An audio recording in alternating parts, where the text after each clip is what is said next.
এমন মাইনকা চিপাতে আটকাইছে Donald Trump আর তার জারজ সন্তান নেতানিয়াহু এবং ইসরায়েল, কল্পনাও করতে পারবেন না। এতদিন তো আসলে ট্রাম্প শুধুমাত্র আওয়াজ ছেড়েছিল, আমরা এতদিন সময় দিচ্ছি, এর মধ্যে তোমরা এটা না করলে তোমাদের দেশকে একদম পুরোপুরি শেষ করে দেবো, নিঃশেষ করে দেবো। সব বোগাস, সব বোগাস। আপনারা জানেন না, বরং ইরান এখন চিঠি পাঠাইছে যে এই বিষয়ের উপর যদি তোমরা আসো তাহলে আমরা এখন একটা সমাধানে যেতে পারি। সেটি কি? আপনার গতকালকে পর্যন্ত ডোনাল্ড ট্রাম্প বলছে না যে ইরান আমাদের কাছে একটি চিঠি পাঠিয়েছে, এটি আমাদের বিশ্লেষকরা বিশ্লেষণ করছেন এবং এর উপরে দেখা দেখা যাক আমরা কি করতে পারি। আজকে যেটি খবর আসলো সেটি হলো ইরান বলেছে শুধুমাত্র আমরা হরমুজ প্রণালী খুলে দেব এই শর্তে যদি তোমরা আসো তাহলে আমরা যুদ্ধ বন্ধ করতে রাজি আছি। এখন ডোনাল্ড ট্রাম্প এই ছাড়া কোনো ধরনের সুযোগ নাই, কারণ হলো আপনারা দেখেন আহ, সারা বিশ্বের অর্থনীতি একদম ভঙ্গুর পর্যায়ে আছে। বিশেষ করে উন্নত রাষ্ট্রগুলি, ইউরোপ, বিশেষ করে ইউরোপ কিন্তু আসলে ইরান বা মধ্যপ্রাচ্যের তেলের উপরেই তাদের সকল ধরনের জীবন ব্যবস্থা এবং বিশেষ করে অর্থনীতি নির্ভর করে। তারা কমপক্ষে গতকালকে থেকে 10টা দেশ উল্লেখ করা হয়েছে, 10টা দেশ চাপ দিয়েছে ডোনাল্ড ট্রাম্পকে যে করেই হোক একটা এগ্রিমেন্টে আসো, না হলে আমাদের আগামীর অর্থনৈতিক অবস্থা ভয়ঙ্কর অবস্থার দিকে যাচ্ছে। এই অবস্থাতে ডোনাল্ড ট্রাম্পের আর কোনো কি চয়েস থাকছে? দেখেন ইরান কি খেলাটা খেলছে, কি চমৎকার খেলা খেলছে। আবার যুদ্ধ হবার কোনো ধরনের সম্ভাবনা নেই। আবার যুদ্ধ যদি হয়, এটার জন্য যুক্তরাষ্ট্রকে, খোদ যুক্তরাষ্ট্রের ভিতরে যে কি কতটা ভীতিকর অবস্থা হবে সেটি আপনারা মালুম করতে পারবেন না। কারণ হলো সম্প্রতি যেভাবে তেলের দাম বেড়েছে যুক্তরাষ্ট্রেই, এটি বিগত অনেক বছরে যুক্তরাষ্ট্রের মানুষ এত দাম দিয়ে তেল কেনেনি। এবং যুক্তরাষ্ট্রের বিভিন্ন যে আপনার শেয়ার বাজারের অবস্থা যেখানে ছিল সেখান থেকে একদম তলানিতে চলে আসছে। ইনভেস্টররা সব ফিরে গেছে, কেউই আর যুক্তরাষ্ট্রের উপরে মার্কিন কোনো কোম্পানিতে শেয়ার কিনছে না। এই যে একটা ভয়ঙ্কর ভীতিকর অবস্থা, এটার জন্য একমাত্র দায়ী হলো ডোনাল্ড ট্রাম্প। ডোনাল্ড ট্রাম্প কি বলছে? ডোনাল্ড ট্রাম্প বলছে স্পষ্টত যে আমরা যদি এখন ইরান থেকে এভাবে খালি হাতে ফিরে আসি, বিশেষ করে তাদের টার্গেট হলো ইউরেনিয়াম এনরিচমেন্ট প্রজেক্ট, সেটিকে তারা কোনোভাবে, ডোনাল্ড ট্রাম্প কোনোভাবে বলছে যে না, এটিকে বন্ধ করতেই হবে, না হলে আমরা যদি এভাবে ফিরে আসি আমাদের উপরে মানুষের ভরসা থাকবে না। আর মানুষের ভরসা না তো, এই এনরিচমেন্ট অফ ইউরেনিয়াম যে টার্মসটি রয়েছে বা এই প্রজেক্টটি রয়েছে, এই ফ্যাসিলিটিস যেটি রয়েছে, এটিকে সরাবার একমাত্র একমাত্র উদ্দেশ্য হলো মধ্যপ্রাচ্যের আমাদের যে মুসলিম অন্যান্য উপসাগরীয় দেশগুলো রয়েছে তাদের কথা হলো, ভাই আমাদের উপরে তোমরা ইহুদিদের চাপ দাও, ইহুদিরা আমাদের উপরে মাতব্বরি করুক, আমরা অন্তত পক্ষে ধর্মভিত্তিক যে একটা বড় ধরনের ডমিনেশন আমরা রেখেছি, আমরা যে এই যে বিক্রি করে আমাদের নিজেদের একটা অবস্থানকে ধরে রেখেছি আমাদের ধর্মীয় বিষয়গুলিকে, এটি যাতে আমাদের হাতছাড়া না হয়। আমরা চাই না আমাদের হাত থেকে এটি চলে যাক। আমরা চাই না আমাদের কোনো মুসলিম কান্ট্রি আমাদের উপরে খবরদারি করুক।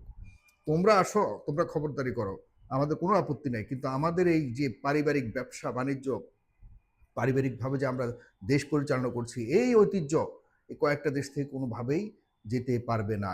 এই টার্মস অ্যান্ড কন্ডিশনের দ্বিপাক্ষিক যুক্তরাষ্ট্রের সাথে এবং অন্যান্য দেশগুলির সাথে যে টার্মসগুলি রয়েছে, এগুলি কোনোভাবেই নষ্ট হতে দেয়া যাবে না। যে কারণে যুক্তরাষ্ট্র বলছে না, আমি যদি খালি হাতে ফিরে আসি তাহলে তো এই আপনার এই পরিবারগুলি তো হারাতে হবে। এবং এই পরিবারগুলির উপরে উপসাগরীয় এই সৌদি আরব থেকে শুরু করে একটা ছোট ছোট দেশ, আবুধাবি, কাতার, যারা এই মানে পরিবার ভিত্তিক দেশ পরিচালনা করে, চিন্তা করেন সারা পৃথিবীতে গণতন্ত্রের জন্য যুক্তরাষ্ট্ররা সারা পৃথিবীতে যায়, খুব মানে আফগানিস্তানকে তছনছ করে ফেলছে যে তোমাদের এই ধরনের শাসন আমরা মানি না। কোথায় তারা যায়নি? বিভিন্ন দেশে গিয়ে গিয়ে তাদের গণতন্ত্রের সবক দেওয়ার জন্য তারা কোন দেশে যায়নি? অথচ মধ্যপ্রাচ্যের কয়েকটা দেশে তারা কোনোভাবে আঙ্গুলও তুলছে না। একটা বাচ্চারাও বোঝার কথা, কিন্তু আমাদের মধ্যে অনেক মানুষ আছে এগুলো নিয়ে কথা বলতে চায়, ধর্মকে এখানে আনতে চায়। ধর্মের কোনো ম্যাটার না এখানে। এখানে শুধুমাত্র এই পরিবারগুলোকে টিকিয়ে রাখবার জন্য যত ধরনের ধর্মীয় কৌশল থেকে শুরু করে অন্যান্য কৌশল দিয়ে সারা পৃথিবীর মুসলিমদেরকে বোকা বানিয়ে বানিয়ে রাখা হয়েছে। অথচ এই দেশগুলির মধ্যে যদি আজকে গণতন্ত্র থাকতো, প্রপার গণতন্ত্র থাকতো, আমাদের মহানবীর রেখে যাওয়া, বলে যাওয়া যে পথ সেভাবে যদি এই রাষ্ট্রগুলি চলতো, তাহলে আমাদের সারা পৃথিবীতে আমাদের মুসলিমদের যে কর্মসংস্থান তৈরি হতো এবং উইথ ডিউ প্যারিটি, দেখতেন যে আমরা পৃথিবীর মুসলিমরা গরিব থাকতো না। এই পৃথিবীর অন্যান্য যে যুগ আপনার দেখেন, আফ্রিকার মুসলিম কান্ট্রিগুলিতে কি অবস্থা হচ্ছে, না খেয়ে মারা যাচ্ছে, না খেয়ে মারা যাচ্ছে। ডোনাল্ড ট্রাম্পকে যে উপহার দেয় এই মধ্যপ্রাচ্যগুলো দেশগুলি থেকে, যখন ডোনাল্ড ট্রাম্প আসে, এগুলো এক একটা উপহার দিয়ে আফ্রিকান মুসলিম দেশগুলিতে কয়েক মাস খাবার খাওয়ানো যাবে, কয়েক মাস। অথচ ওদিকে কোনো ভ্রুক্ষেপ নেই। আমাদেরকে অবশ্যই এই ইম্পেরিয়ালিজম থেকে বাঁচাতে হবে এই দেশগুলিকে। আমরা জানি না আমাদের ক্ষুদ্র দেশে বা আমি আমার মতো লোক কথা বলে কি যাবে আসবে জানি না, তবে ইরান একমাত্র এই এই মানে চিটিংবাজি থেকে, এই ধরনের প্রতারণার মুখে দাঁড়িয়েছে, বলেছে না আমরা এই সিস্টেমকে এখানে থাকতে দেব না, মধ্যপ্রাচ্যে এই দেশগুলিকে আমরা চাই না আর ভয়ঙ্করভাবে শোষণ করুক। আর বাকি রইল জায়নিজম। দুই দেশের দুই রকম, এটা বহুবার আমি বলেছি, জায়নিজম মানে হলো সম্প্রসারণবাদ।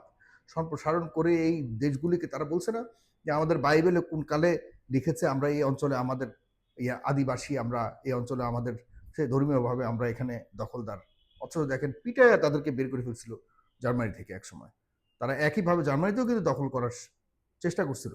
এরপরে ওই যিনি মারা গেছেন, যার নাম আপনারা তো জানেন, হিটলার, তাকে কিন্তু সে কিন্তু বুঝতে পেরে এদেরকে একদম ইচ্ছা মতো করছে। আমরা চাই না কোনো মানুষকে এভাবে মারুক, কেউ মারুক, কোনো বরাত দিয়ে, কোনো অজুহাত মারুক।